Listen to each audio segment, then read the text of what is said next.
দিনে যদি হয় সেটা হবে গণবিপ্লব।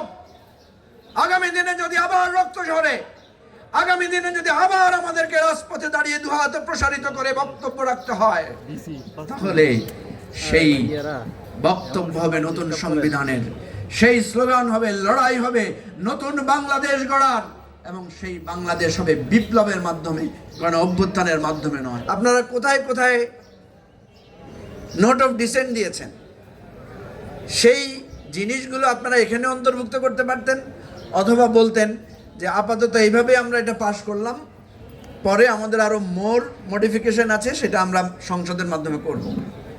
সুতরাং আমরা যে আশঙ্কা করছি, আপনারা আসলে গুম, মানবাধিকার, দুদক, বাংলাদেশের বিচার বিভাগ, এই জিনিসগুলোতে আপনারা যে পাশ কাটিয়ে আস্তে আস্তে স্বৈরাচার হতে চাচ্ছেন, আমাদের আশঙ্কাটা তাই সত্য প্রমাণিত হচ্ছে। আমাকে অনেকে প্রশ্ন করে যে আপনাদের বিশ্বাস হয় যে তারেক রহমান শেখ হাসিনা হবে? আমি বলি যে না, বিশ্বাস হয় না। আমাকে অনেকে জিজ্ঞেস করে যে আওয়ামী লীগের মতোই কি বিএনপির মাথায় ভূত চাপবে, এটা আপনি বিশ্বাস করেন?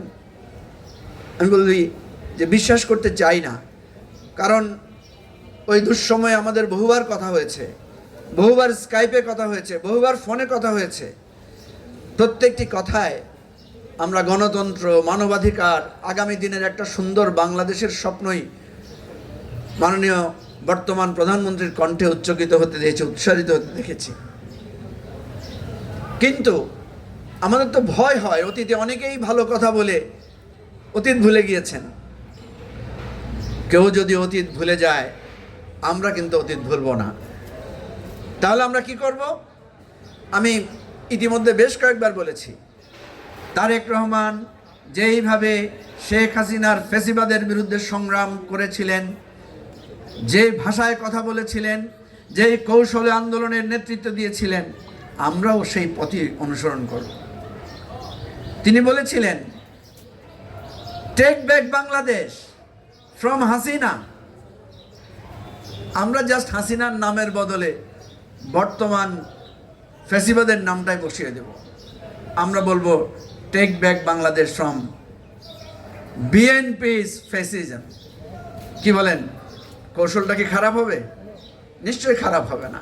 তিনি বলেছিলেন, এক দফা এক দাবি, শেখ হাসিনা কবে যাবি? আমরা শুধু সেই নামের জায়গায়, যদি ওনার চরিত্রের সাথে শেখ হাসিনার চরিত্র মিলে যায়, সেখানে তার নামটা বসিয়ে আমরা নতুন করে স্লোগান তুলব। হয়তো লন্ডন বা শিলং থেকে বলতে না পারলে ঢাকা বিশ্ববিদ্যালয়ের মধুর ক্যান্টিন থেকে দাঁড়িয়ে তো বলতে পারবো, কিংবা রংপুর বিশ্ববিদ্যালয়ের সামনে আমার ভাই আবু সাইদ দুহাত প্রসারিত করে যেভাবে বলেছিলেন, সেভাবে প্রসারিত করে বলবো যে বাংলাদেশে আর কোনো ফ্যাসিবাদের ঠাঁই হবে না। এখানে দাঁড়িয়ে একটু আগে আমাদের এক ছোট ভাই বললেন আবার গণ অভ্যুত্থান হবে। আমি মনে করি না আর গণ অভ্যুত্থান হবে, কারণ বিএনপির নেতারা বলছেন যে গণ অভ্যুত্থান কি বছর বছর হয় নাকি? না, গণ অভ্যুত্থান বছর বছর হয় না। আমরা এক সময় নোকিয়া মোবাইল ফোন ব্যবহার করতাম, এখন কেউ নোকিয়া মোবাইল ফোন ব্যবহার করি না। আগামী দিনে গণ অভ্যুত্থান হবে না। আগামী দিনে যদি হয় সেটা হবে গণবিপ্লব।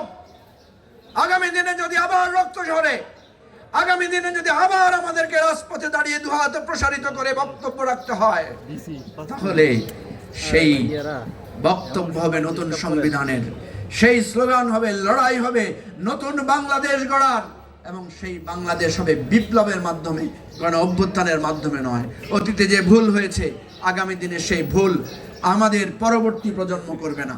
সেটাই হচ্ছে আমাদের ভবিষ্যৎ, এবং সেই ভবিষ্যতের জন্য এখন থেকে প্রস্তুতি নিতে হবে, এখন থেকে তৈরি করতে হবে রূপরেখা, এখন থেকে লড়াইয়ের প্রস্তুতি নিতে হবে।